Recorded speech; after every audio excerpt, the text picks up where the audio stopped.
আলহামদুলিল্লাহ বছরের ১ম পাকা আম খেলাম। আর পাকা আমটা অনেক বেশি মিষ্টি ছিল, খুবই মজা ছিল। তো শুধু পাকা আম খেলে হবে না, সাথে হচ্ছে ভর্তা খেতে হবে, কারণ এখন আমের সিজন। আর এই সিজনে ভর্তা না খেলে তো হবেই না, মানে আমরা বলি আম মাখা আর কি। তো আম মাখার জন্য প্রথমে ছাদে চলে গেলাম, তারপরে এই যে টসটসে কাঁচা আম সাথে পাকা আমও পেড়ে নিয়ে আসলাম। মানে কাঁচা আম পাড়তে যেয়ে দেখি আম কিছুটা হয়তো পাক ধরছে, কারণ এত পরিমাণে গরম পড়তিছে এই গরমে। এখন কাঁচা আমি অলরেডি পাইকে যাবে, পাইকিয়া যাওয়ার আর সময় লাগবে না, মানে অপেক্ষা করা লাগবে না। তো যাই হোক, এই যে আমরা আম পেড়ে নিলাম এইখান থেকে বেশ কয়েকটা, এক ডালা ভর্তি করে। এই আমের সিজনে যদি শহরে পড়ে থাকি তাহলে কিভাবে আমি টাটকা ফ্রেশ আম খাবো, এই জন্যই করে চট জলদি করে আমি গ্রামে চলে আসলাম। আর এসে কিন্তু খাওয়া শুরু করে দিছি। গ্রামে এসে দেখি শহরে যদি ১ ঘন্টা লোডশেডিং হয় তাহলে গ্রামে মিনিমাম ৩ ঘন্টা লোডশেডিং হচ্ছে। মানে কি একটা ব্যাপার, এটা আসলে বোঝাইতে পারতেছি না কাউকে। তবে গ্রামে একটা জিনিস কি, গ্রামে একটু বাতাস আছে, মানে খোলামেলা জায়গা তো অনেক বেশি বাতাস। তো এই যে দেখেন আমরা যে আম পেড়ে নিয়ে আসছিলাম, সেখান থেকে আমরা এখন এই কাঁচা মিষ্টি আম, মানে অল্প পাকছে তো এটা একটু কেটে দেখবো ঠিক আসলে পাকছে কিনা। তো কাটার পরে দেখি যে না, আসলে অনেক সুন্দর পেকে গেছে, তবে হালকা একটু টক ছিল। তবে আমটা খেতে অনেক মজা ছিল, টক মিষ্টি, কারণ এখনো পুরোটাই পাকে নাই তো। যাই হোক, পাকা আম খাওয়া শেষ। এখন হচ্ছে আমরা আম মাখার জন্য আমগুলোকে সিলে নেব।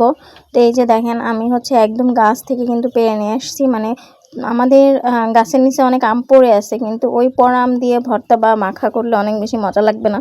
এই জন্য গাছ থেকে ফ্রেশ একদম টাটকা আম পেড়ে নিয়ে আসছি। তো এইগুলোকে এখন আমি সিলে নিচ্ছি।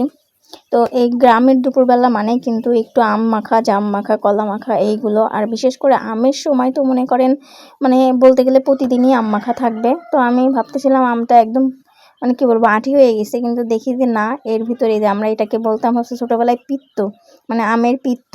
তো এটাকে ফেলে দিব। তো এটা আসলে অনেক শক্ত ছিল, পরে আর কি বটি দিয়ে ফেলে দিলাম।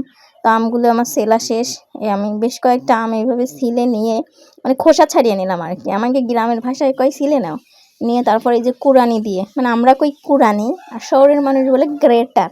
তো এই গ্রেটার দিয়ে আমরা আমগুলোকে বেশ সুন্দর করে জারাই নিলাম, মানে হচ্ছে কুচি কুচি করে নিলাম।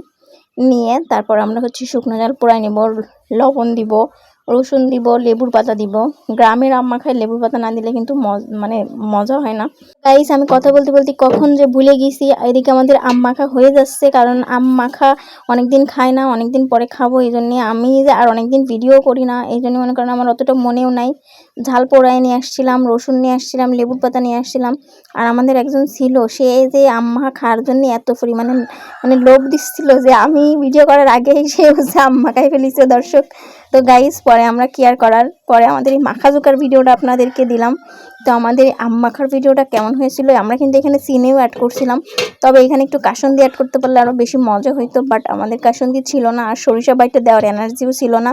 তো এই যে আম মাখা কিন্তু শেষ, এখন শুধু খাতে হবে।